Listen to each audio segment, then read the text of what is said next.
Graham Platner's support vanishes. His Senate campaign a hollow shell. Maine Democrats begin angling to replace him. Progressives wince in regret. Pennsylvania Democratic Senator John Fetterman was never on the Platner bus. His reaction here to Platner's plight and what it means for Democrats. Kentucky GOP Senator Mitch McConnell hospitalized for a third week. Why? We do not know. Top Republicans, though, say they've talked to him recently. Will he return to the Senate?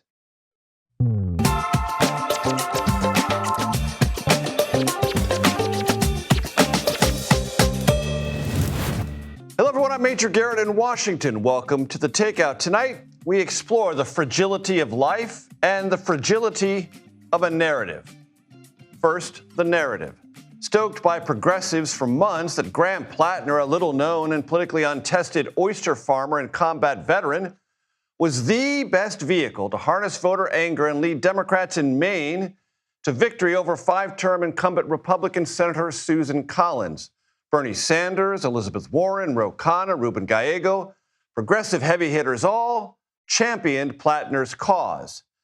That narrative survived opposition from Senate Democratic leader Charles Schumer, who recruited two-term Maine Governor Janet Mills to challenge Platner, certain that Platner's past would eventually be his undoing. Schumer, whether he wants to be or not, is the face of the Democratic establishment, and his support for Mills cemented Platner's outsider credentials and deepened progressive devotion. And that allowed Platner to survive stories about a Nazi tattoo on his chest, incendiary comments of all kinds on Reddit, the resignation of top campaign staffers, sexting with women who were not his wife, and allegations he was physically and emotionally threatening to other women. Taken together, those would have torpedoed most campaigns, but Platner easily won the primary after Mills suspended her campaign. And despite their private doubts, progressive Democrats said, hey, this is what the voters want. And after all, they would say, President Trump is a walking character blemish. So they would say, if Trump can win, why can't Platner?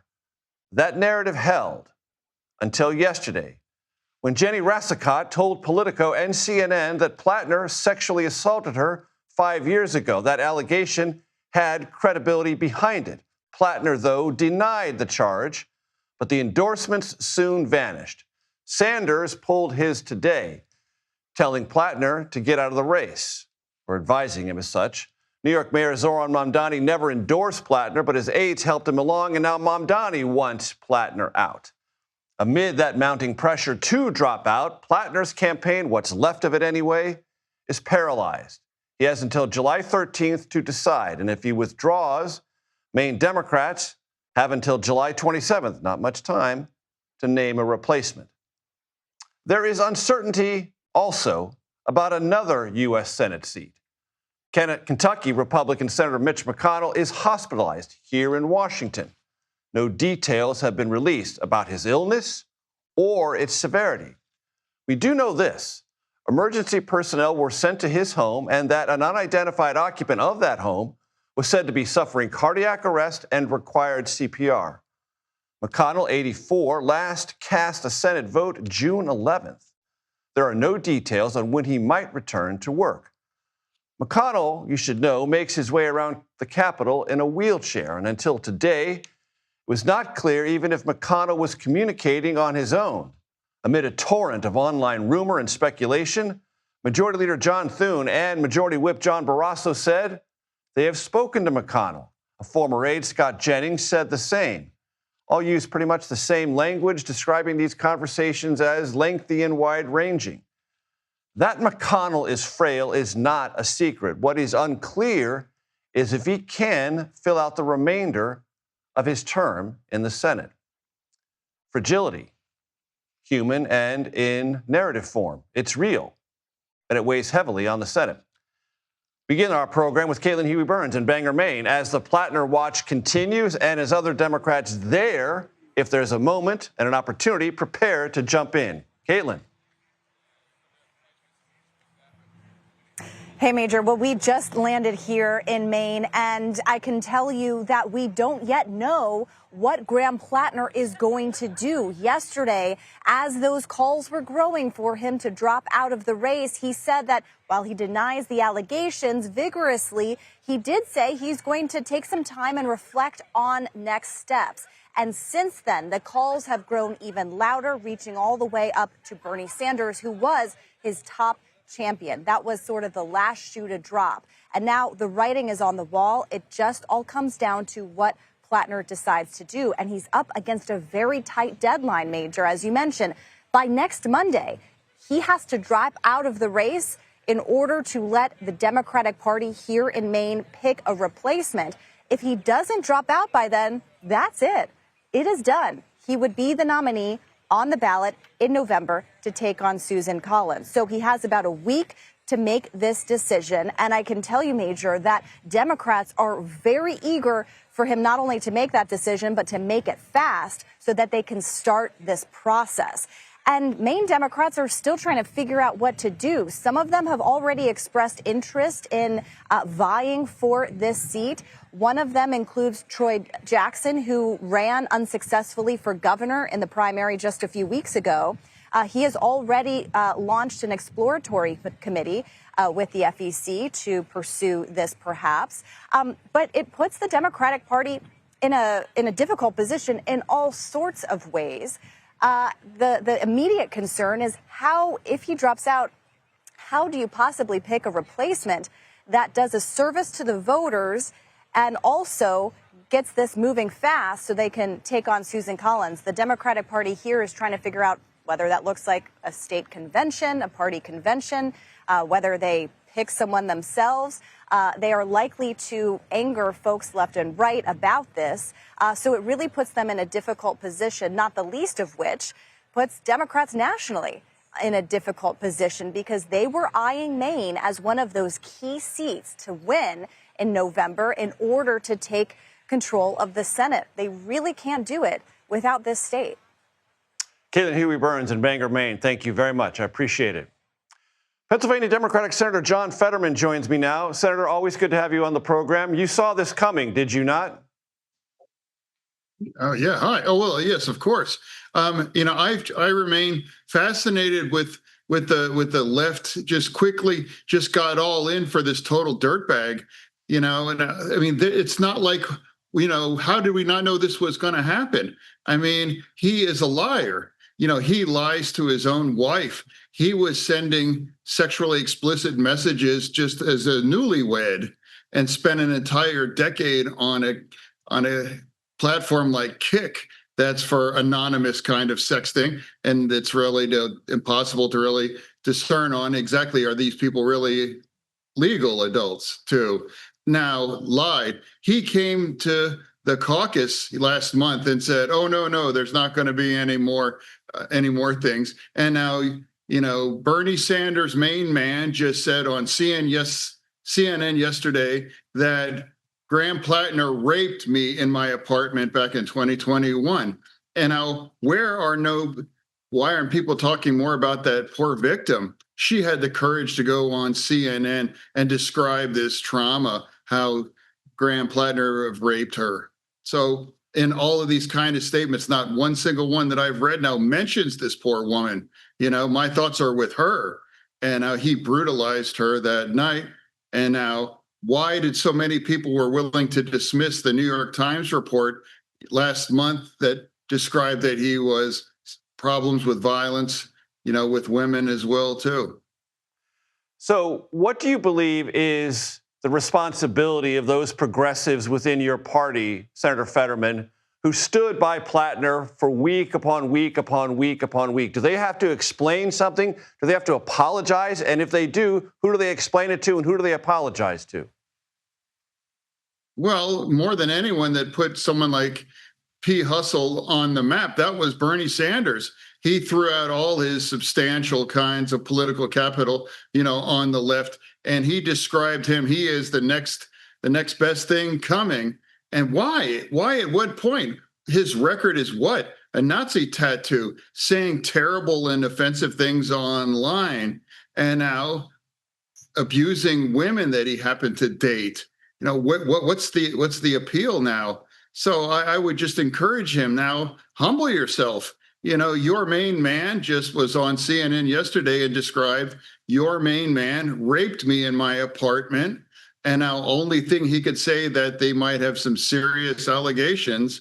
Well, yeah, that they're really serious ones. And there's also a name attached to it. And there is a woman that he brutalized that night.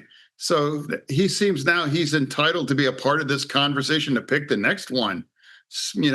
Many of these people that put someone like Platner in this seat right now, sit it out and now allow the main Democrats to find out. They would have a much better idea on how to win in Maine, a lot more than someone that comes from a state. Yes, what? Does this event, what happened with Graham Platner, for you, suggest a defect in the way progressives think about politics and people who ought to represent the progressive cause? I mean, what really was the appeal? Now, and it forced them to constantly defend these things. Everyone knows that, what that ink was on his chest. That was a very famous Nazi, image now. And now from there, it only get worse things. After there was like a round of scandal saying terrible things, oh, and there won't be a number one. What's the appeal? Yeah, just saying a lot of extreme far left kind of things. Anybody can do that. He had no record. He had no actually demonstrated, that he, is actually fit to be in the United States Senate. But why people got so eager all in on someone like this, and they pushed out and rejected, their sitting governor, an absolute committed Democrat. It wasn't that long. She was celebrated within our party. So you pick a guy that spent yesterday being accused of rape. And, how have we arrived here? That's, I think, is an important thing to explore. And the people that really made that possible, really, it's entirely hold them accountable to. Let me explore something else with you, Senator Fetterman. It's sometimes suggested that you have become so alienated from the Democratic Party that under the right circumstances, you might switch to the Republican Party in the Senate. Is that something you would ever consider? And I would never change my party. And, if a Democrat's angry that I'm going to call trash, trash, and if it happens to be a Democrat, yeah, that's trash. And that's entirely what Graham Platner is, trash. And he's a dead man walking. And he thinks that he has some leverage, that he is entitled to be part of this conversation at this point. So for me, as a Democrat, why is it outrageous to have and call what this is? As a committed Democrat that votes the 93% Democratic line, can you imagine if I pushed and promoted the kind of a dangerous candidate like Graham Platner that absolutely shattered the biggest, most expensive, and the most important race in the Senate America? If my candidate blasted everything apart, hold someone like Bernie Sanders and the other people that got all behind him. For me, you want to be angry at me because I'm going to call him garbage. Then that's really a strange place for the Democratic Party to be. Pennsylvania Democratic Senator John Fetterman. Senator, I always appreciate your time. Thank you. Thank you. President Trump spent his first day at the NATO summit in Ankara, Turkey, by touting his relationship with the host country's president, Tayyip Erdogan. Trump also announced that he will lift some economic sanctions against Turkey and that he is considering, possibly strongly, sales of U.S. F-35 fighter jets to Turkey. And that is, to put it mildly, a hot-button topic in the region and throughout NATO. Ed O'Keefe joins us now from Ankara, Turkey. Ed, good to see you. Major, it's also going to be a hot topic of conversation among lawmakers in both parties. Remember, there was bipartisan support for a law passed during the first Trump administration banning Turkey from being able to have any access to those F-35s because it also purchases and uses what's called the S-400 surface-to-air missile system built by Russia. And the concern is that Turkey would put Russian and American military equipment in cohesion with each other and potentially expose security vulnerabilities and at least share information with Russia, given that it's the one supplying the missile system. The confusion today stems on, has the president indeed said Turkey somehow gets F-35s back, and how many? In Turkish, President Erdogan told a crowd at the presidential palace during his bilateral meeting with President Trump that President Trump is committed to 5 F-35s being handed over to Turkey, and that the president is a man of his word. The White House tonight won't explicitly confirm that the president has guaranteed that specific number, but says, look at what he said, and what he said is, in essence, he's open to once again providing them those jets. How exactly that would happen, and would it happen with congressional action, remains to be seen. And Ed, there was conversation that the president had with reporters about Ukraine and recent conversations with Ukrainian President Zelensky and Russian President Putin. What did he have to say? That's what we're watching for tomorrow when this summit gets underway. The president is set to meet one-on-one with President Zelensky here at the summit, as he did last year at The Hague. He has been in touch by telephone with Zelensky in recent weeks. He's also spoken at length with Vladimir Putin at least twice in the last month or so, when the president had his birthday and then over the weekend. So this issue, this conflict, very much on his mind, as is Iran. We anticipate he will use the summit to once again gripe to their faces about the fact that European leaders especially were reluctant and unwilling to participate in the opening days of the U.S. war with Iran, didn't provide overflight rights, didn't provide bases, didn't send personnel or other equipment into the region, but have said generally they support it. Let's see how exactly tomorrow the president discusses that issue with them at a time when alliance members are making good on another Trump request, and that is that they start spending far more money on defense-related issues. They're all aiming for 5% of their GDPs by 2035, and most members are well on their way. They credit President Trump for making that happen. Major? Ed O'Keefe, great stuff as always. I appreciate it. Thank you very much. David Satterfield joins me now. He was the ambassador to Turkey during the first Trump administration and the Biden administration. He is currently the director of Rice University's Baker Institute for Public Policy, a place I know well. Mr. Ambassador, it's great to have you on the program. Pick up on what Ed O'Keefe just told my audience about the F-35 sales. This is a long-running conversation. Congress is involved. NATO nations are involved. How do you assess what was said today? Back in 2019, in the first Trump administration, the president had a long session with President Erdogan, and the president expressed sympathy for Erdogan's dilemma here with the S-400 Russian air defense system. The president has wanted very much to help Turkey, didn't want to pull them out of the F-35 program. But the problem here lies in 2 pieces of legislation. The National Defense Authorization Act, which has a specific statutory provision barring acquisition of the F-35 by Turkey until it is no longer in possession of the S-400, and the CATSA legislation. That's the legislation that sanctioned Turkish defense industries for that acquisition. Now, the president's got options. He can try to get Congress to change the National Defense Authorization Act. He can, with respect to the CATSA sanctions, issue an executive waiver, national security interests. The problem here is the Congress. There has been a bipartisan majority strongly in favor of upholding those sanctions. And the president's going to have to tackle that if he wishes to address this issue. And Congress is concerned about this in part because Israel has a somewhat frosty relationship with Turkey and President Erdogan. Prime Minister Benjamin Netanyahu was on Fox a couple of days ago describing Erdogan as unrelentingly hostile to Israeli interests. Well, I think, Major, there are 2 major issues here. The first is, just as you cite, the extraordinarily inflammatory rhetoric which President Erdogan and his senior officials have used with respect to the state of Israel, not just its government. But there's another issue, which is Greece. There is a very strong concern in the part of the Congress with regard to the acquisition of F-35s by Turkey. Greece is due to acquire them in a few years as well, in terms of the balance in the Aegean and the possibility of threats to Greece. And talk to me, Ambassador, about how you see this summit going forward. What are the larger NATO concerns about President Trump's relationship with Turkey, Turkey's role in NATO, and aligned issues? I don't believe there is a major concern on the part of alliance with regard to President Erdogan or Turkey. It's not a principal question here. Turkey is a critical part of the NATO alliance. It's the second largest land force after the United States in NATO, and it's taken on many complex and very difficult NATO missions. There's no question marks over Turkish participation. The questions here have to do with President Trump and his own positions, as your correspondent has noted, with regard to the alliance. Where is he going on Iran?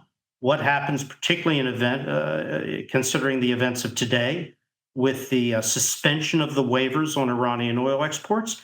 The NATO allies are going to want to know, what's the president's plan here? They weren't consulted when this began. How does it all end? And they're going to want to know about Ukraine and Russia, but not Turkey. Got you. And when the NATO countries asked the president what your plan is, what are their expectations based on what happened today? Not only did the United States take back the waiver of the oil sanctions, but also 3 vessels were hit by projectiles in the Strait of Hormuz. That's also got to be on their minds. It is absolutely on their mind. There's an impact in every market in the world, and not just hydrocarbons, from the uncertainty in the Strait of Hormuz, the closure of the Strait of Hormuz. Oil prices have moved up again today significantly. So is gasoline, refined products. All of that is going to be part and parcel of both the alliance conversations collectively with the president, as well as his bilateral meetings with key alliance members. Ambassador Satterfield, while we were speaking, just seconds ago, I was advised of this in my ear. The United States is carrying out some military strikes in Iran in retaliation for some event. Attacks on the commercial ships that I just mentioned in the Strait of Hormuz. This is just developing, just breaking right now. So I'm not asking you to give me your sense of that, but just this would be a predictable, possible result of the skirmishing back and forth. It's absolutely predictable. But look, there's one key point here that has to be made. For Iran, the critical outcome of this past conflict or continuing conflict is its acquisition of control over the Strait of Hormuz and the inability of any power, including the United States, to forcibly open the strait. It can only be reopened by agreement, and Iran wants to make that agreement as much in its favor as possible in terms of acknowledgement of control and flows of revenues. With experience and expertise, Ambassador David Satterfield, thank you very much, sir. Thank you. Still to come, Senator Mitch McConnell, hospitalized weeks ago. Many questions surrounding his health. Also, U.S. Central Command, we just mentioned this, launching new strikes against Iran in response to Iranian attacks on commercial vessels in the Strait of Hormuz. CBS national security analyst Aaron McClain joins us with the latest. Plus, the great Lionel Messi, he does it again. Argentina's incredible, that's the only word for it, comeback victory this afternoon at the World Cup. And the lingering heartbreak over the thrashing the U.S. men's national team took last night at the hands of Belgium, or the feet of Belgium. Takeout returns in 90 seconds. Welcome back to the Takeout. Continuing with the news we talked about just before break, the United States is conducting retaliatory strikes against Iran. CBS News national security analyst Aaron McClain joins me now. He's also the host of the Most Excellent School of War podcast. All right, Aaron, I want to read this statement from Central Command, see if there's anything in your ear that catches. U.S. forces have begun launching a series of powerful strikes against Iran to impose heavy costs for targeting and attacking commercial shipping crewed by innocent civilians in an international waterway. The U.S. strikes are in response to Iranian attacks on 3 commercial vessels that was transiting the Strait of Hormuz. Iran's demonstrated aggression was unwarranted, dangerous, and a clear violation of the ceasefire. There's more verbiage in this than we've seen in recent U.S. retaliatory strikes.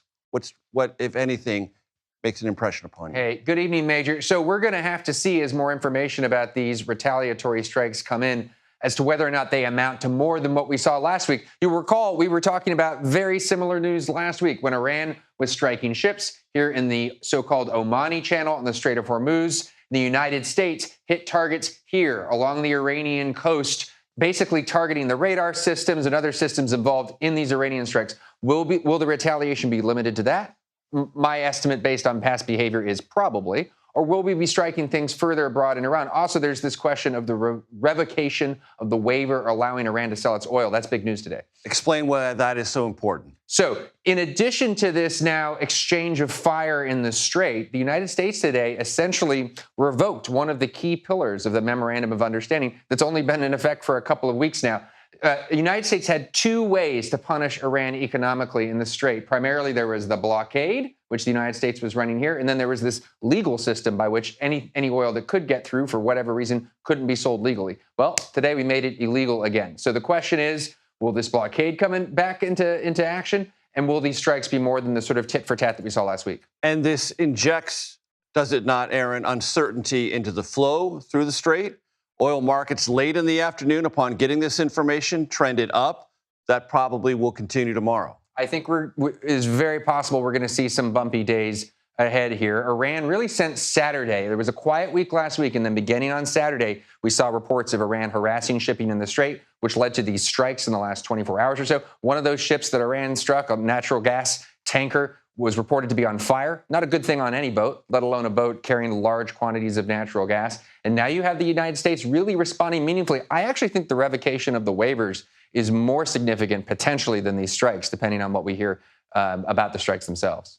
Aaron, what is, in general terms, still strikeable, not here, but other parts of Iran, if I could impose upon you? Well, gosh, I mean, Major, we've had a ceasefire of sorts since April the 7th. So that's several months now that Iran has had to reconstitute its military capabilities across the board. So all the kinds of targets that you saw back during the peak of the fighting in March and April, their missile systems, their air defense systems, things like that, they will have had time to work on since then. We will no doubt have been watching that carefully and rebuilding. And the president always talks about infrastructure, too, that is not related to the military, but is related to the very essence of the Iranian functioning economy and life. I would be surprised if we've gone that far. That's always been the president's threat, is finally I'm coming for the Iranian economy. It's going to be bridge and power plant day. We are going to effectively go after the destruction of Iran's economy. That's always out there as a possibility. I doubt it's just, again, based on past practice and behavior, I doubt it's the target set we're going to see out of this set of attacks, but it's always there as a possibility. We don't know if past is prologue, but we do know the Wall Street Journal reported not too many days ago that there was a high-level meeting with the president and his military advisors about upping that strategic military ante considerably. We don't know what the decision was. That's right. Aaron McClain, great stuff as always. Thank you so much. The evacuation in Midtown Manhattan, authorities say a building is in danger of collapsing. We're going to talk a little bit more about that when we come back. You're watching and very much enjoying, as always, The Takeout.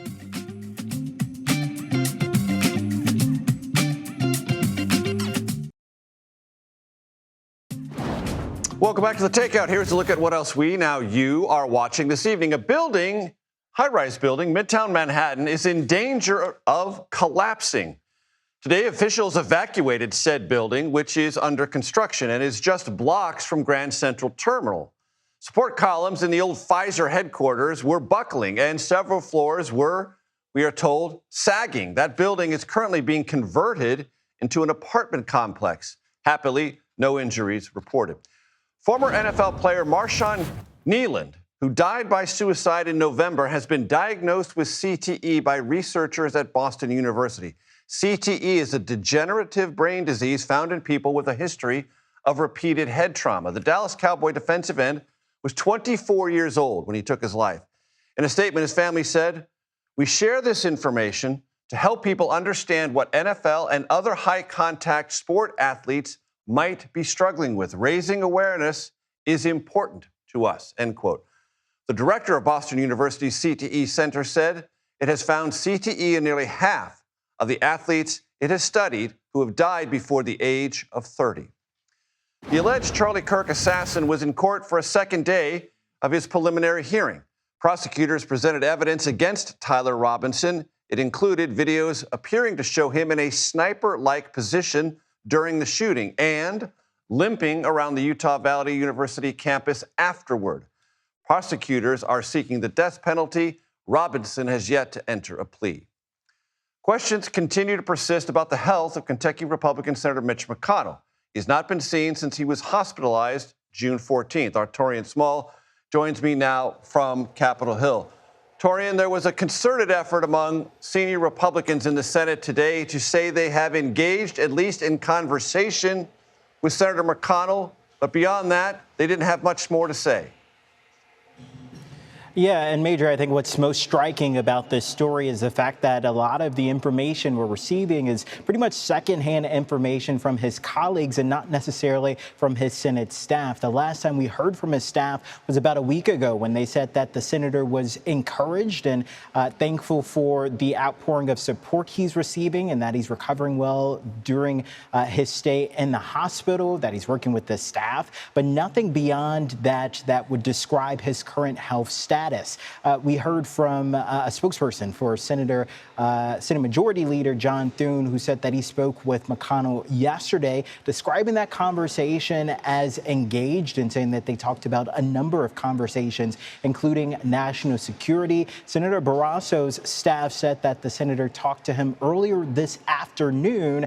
And this was an interesting readout because it sounded like they had a long conversation, about 20 minutes long, that went over everything from the National Defense Authorization Act to the Graham Platner scandal. So it's curious around that. But I find most unusual about this is the fact that the whereabouts of McConnell's wife is unknown at this point. She was last confirmed to be in Beijing meeting with China's vice president on June 17th. That's 3 days after McConnell was taken to the hospital. So it's something curious that we're tracking and following, but as of now, still no word on his current health status, Major. It was interesting that on social media, Republican Senator from Utah, Mike Lee, said his Senate colleagues know nothing about Mitch McConnell's condition. Mitch McConnell's own staff has not released any details about the cause for hospitalization, what he's being treated for, what his overall condition is, fair, guarded, improving, nothing. No words at all about what's actually happening, not even confirmation from his staff about which hospital it's in. We are led to believe it's in George Washington Hospital in Washington, D.C., but there's like a veil of secrecy about all of this. Yeah, and I think it follows this pattern or recent pattern of a lack of transparency when it comes to the health of these lawmakers. Representative Kane of New Jersey just recently returned to the Hill after being gone for 4 months. He was absent without any notice from his staff or any word from majority leadership on the House side as to why he was gone. But he returned to give a floor speech saying that he was going through recovery for depression. As it relates to McConnell, he's had some pretty significant health challenges even the past, 24 months. He was hospitalized in the fall for flu-like symptoms. Before that, he had taken a pretty nasty fall that also sent him to the hospital. He had been wheeled around in a wheelchair on the Hill. So we're still waiting to see what exactly is his status because of just how scary his previous health episodes have been.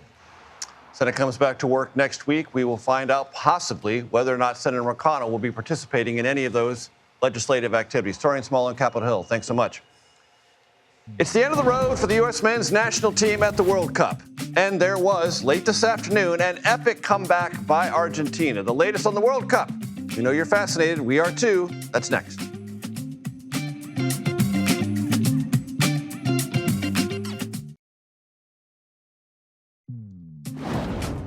Welcome back to Takeout. Welcome to the Conversation Corner. You know I love to hang out here. Lionel Messi's magic, well, it just continues at the World Cup. He led Argentina to a 3-2 comeback win over Egypt. All three of Argentina's goals came near the end of the match. How near? The last 13 minutes, okay? Argentina now headed to the quarterfinals. U.S. men's national team not headed to the quarterfinals because, well, they lost 4-1 to Belgium, and it wasn't even that close. CBS Sports Golazo host and MLS commentator Chris Whittingham joins me now. Chris, great to have you on the program. U.S. men's national team was a feel-good story. Was it ever to you a feel-real story? You know what? It was. I'll be honest. I was hoodwinked. I was hoodwinked into thinking that the U.S. could make a legitimate run in this tournament. I thought yesterday going into the game that Belgium were there for the taking. There was a lot of internal strife in that camp going into the game. They benched their 3 best players going into the game, which was a big call from their manager. Worked out perfectly. They were absolutely fantastic. I actually went to the game in Seattle and was fairly crestfallen with what I saw over the course of the 90 minutes. But yeah, it felt real to me, Major. But yet, here we are, another round of 16 exit and another existential crisis in the world of U.S. soccer. Chris, watching it on television, it looked to me as if Belgium was intense and focused and on a mission. And I wonder if you believe atmospherically in any way the red card controversy and the switcheroo by FIFA contributed to that. It's hard to know because obviously we're not in the minds of the players. We don't know what it was like inside that locker room. And we frankly don't know what it was like inside the Belgium locker room, although we have a pretty decent idea on the evidence of their goal celebrations, which include the now famous Trump dance. And also after the game when their social media team put out a tweet that said, "Overturn this." So this very clearly was sort of the rallying cry of the camp over the course of the last 48 hours. And yeah, it may well have backfired, but we don't really know because honestly, the performance that we saw from the United States to a man, every single player on the pitch was well below the level that we had seen before. And I don't know if that's a confidence thing, if that's a controversy thing, if the moment was too big for them, if the pressure got too big, or they just all happened to be bad at the same time. But almost from the word go, every single player was significantly worse than what we'd seen so far from them at this World Cup. And it was shocking to watch. Chris, you mentioned pressure. It's hard to calculate how much pressure the World Cup brings to the shoulders of participating players. But Lionel Messi seems to take it in stride every single World Cup and did so again this afternoon. Talk about that.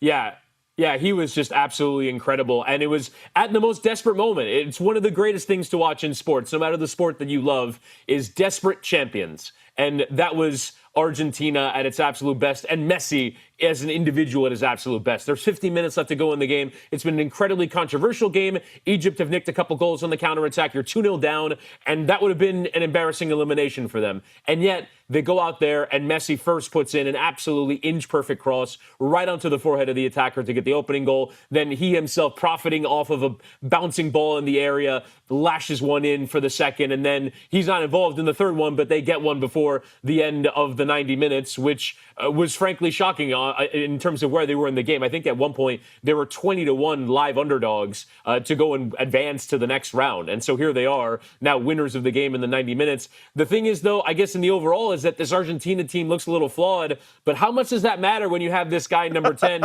who is 39 years old, but is still delivering at a ludicrously high level, as he does, we see it week in, week out in Major League Soccer for Inter Miami. We see that guy, and here he is delivering it in the World Cup stage. Even when Messi's not involved, he's involved. Chris Whittingham, thank you very much. I appreciate it. Still to come on the Takeout. Potential replacement for Graham Platner. Well, they are making plans, but they can't do anything until he drops out. Is that going to happen? We don't know. Well, it looks like it will. More on that when we come back. You're watching the Takeout.